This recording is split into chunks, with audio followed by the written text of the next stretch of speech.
ஒரு சிகரெட் 72 ரூபான்னா எத்தனை சிகரெட் வாங்கி அடிக்க முடியும்? இன்றைக்கி நிலைமைக்கு ஒரு 3 பாக்கெட் நான் அடிக்கிறேன்னு 2 பாக்கெட் அடிக்கிறேன்னு வைங்க, மன நிம்மதிக்காக தான் அதை குடிக்கிறோம். சிகரெட் 72 ரூபாய் இருந்துச்சுன்னா நம்ம ஒரு நாளைக்கு 500 ரூபா சம்பாரிச்சு அந்த சிகரெட்டுக்கு 72 ரூபா கொடுத்து வாங்குறது எப்படி முடியும்? என்னால் முடியும். வாழ்வாதாரம் என்ன ஆகும்? இன்னும் காப்பாற்ற முடியாது. அந்த மாதிரி இந்த மாதிரி குடிக்கலைன்னு சொன்னாலும் மைண்டு வேறு மாதிரி ஆயிடுது. சிகரெட் அடிக்காது நிம்மதிக்கு தானே குடிக்கிறோம், நிம்மதிக்கு தான் நாங்கள் குடிக்கிறோம். அது இல்லை இவ்வளோ காசு ஏறிட்டு விலைவாசி ஏறுறப்ப அதை விட்டோம்னு சொன்னால் சீக்கிரத்தில் நாங்கள் போக வேண்டியது அவ்வளோதான்.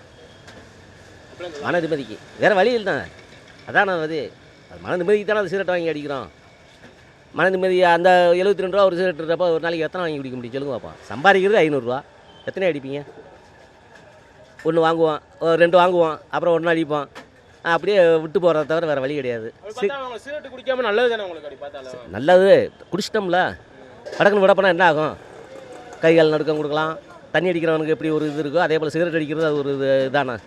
இல்லை சம்பளம் ஏற்றுறாங்களா? இல்லை, அதே சம்பளத்தை தான் வேலை பார்த்துக்கிட்டு இருக்கிறோம்.